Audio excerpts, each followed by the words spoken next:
Ciao ragazzi! Hi everyone, it's Anita and Daria with Pasha's Cooking, and thanks to you and all the questions that you ask of us to answer, one is going to be cutting boards, and that's what we're going to talk about today. So the different kinds of cutting boards, we've got the plastic, we've got the marble or granite, we've got the glass, and we've got the wood, which is our favorite, and sort of the reasonings on why everyone uses different ones. I like the plastic. It's easy, it's simple, it's small, it doesn't take up much room.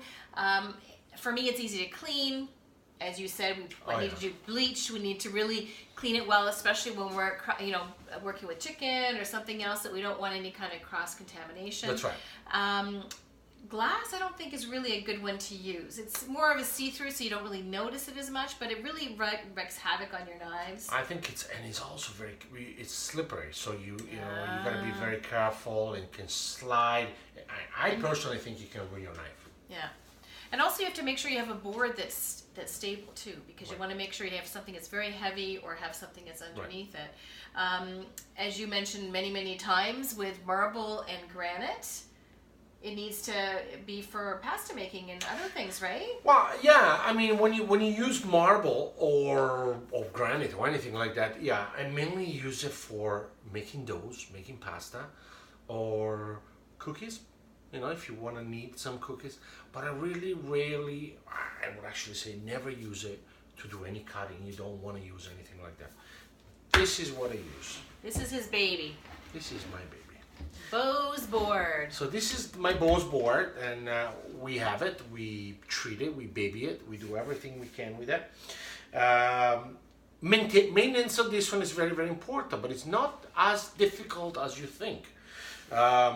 What we use is water and a little bit of vinegar. We scrub it properly every single time we do it. If we do vegetable, if we do poultry, if we do fish, if we do anything, you want to make sure that it's perfectly scrubbed. And then once a week or once every 2 weeks, what I do, I actually cover it or coat it completely with mineral oil. So what I do, I coat the old wooden board with mineral oil and just penetrate right inside the grooves of the chopping block. Cover with a cloth overnight, and what's going to happen, the oil will penetrate right into the grooves of the wood and will protect it. So the chopping board will not bend, turn, and it will maintain all its purpose. Okay. And when you get a good block, it lasts you forever if you maintain it, right? So if you maintain your boards and you really are taking care and clean it, it can last you forever. I know my grandmother, for example, she had a board for I think 20-30 years. Okay, and she cut everything on. And she didn't have the fancy ankle knife. She used to have the half a moon chopping block there, knives, but she always took care of it. So hygiene is very important.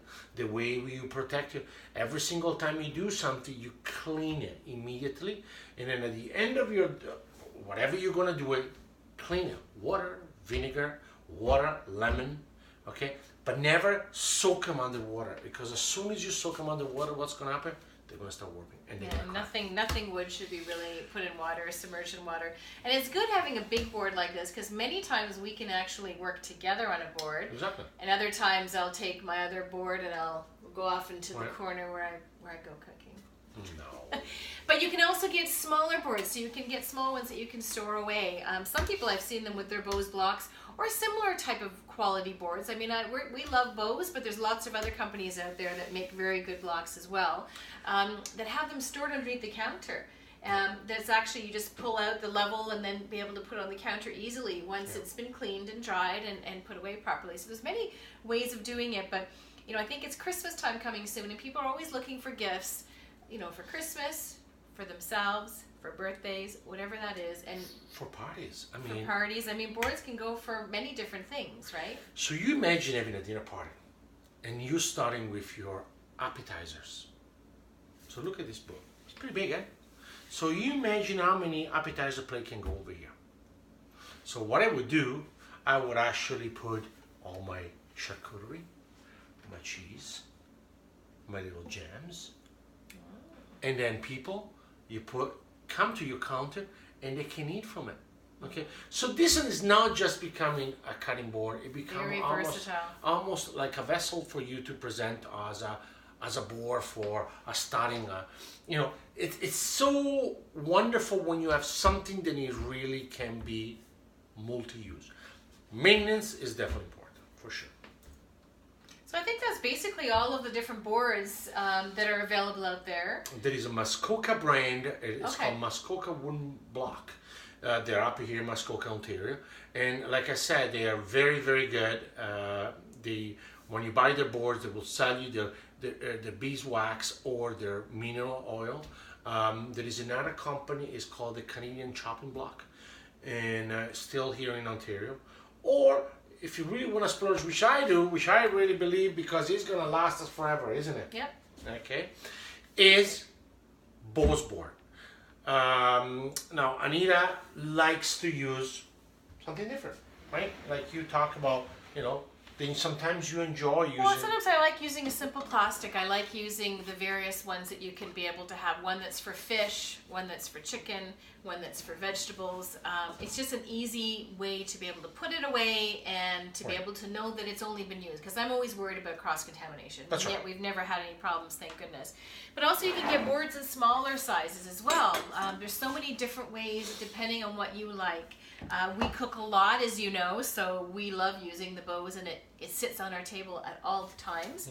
But there's so many different varieties out there, and we've been to the Williams-Sonomas, Crate Barrel, Canadian Tire, a lot of the other companies that supply different kinds of boards, and look through them all, and wood still is one of the best that we're finding out there. So Yeah, I mean it's maybe takes a little bit more work to clean it. Yes, but the durability is humongous, and presentation-wise, this block can be here when we have a dinner party or not. If you have a fiberglass, you really don't want to have it on your cutting board because it's not even a presentation. That is my personal preference. But of course, there are people. I know people actually. Then they design their kitchen, and one of their counter, the kitchen, is full on a wooden block. Okay, so they actually build. They pick their preference of chopping board or wooden block, and Bose board I know then does full counters on wood. Now maintenance is important, but there's versatility. So that's great. So that's today's Spotlight Sunday. We do Foodie Fridays, we do Tip Tuesdays, everything about your cooking needs, from anything from simple to gourmet to international dinner nights. So come on over and subscribe for us on YouTube here, so you don't miss anything. Come on over to Facebook. We've got some great Facebook Lives and great tips and recipes for you over there. We're also on Instagram. Come on over and join us over there. And we'd love to see you. If you have any questions or any tips, make some comments below, and we'd love to hear from you. Again, Anita and Dario, Passion is Cooking. Ciao Ciao for ragazzi. now. Ciao ciao. Happy Sunday.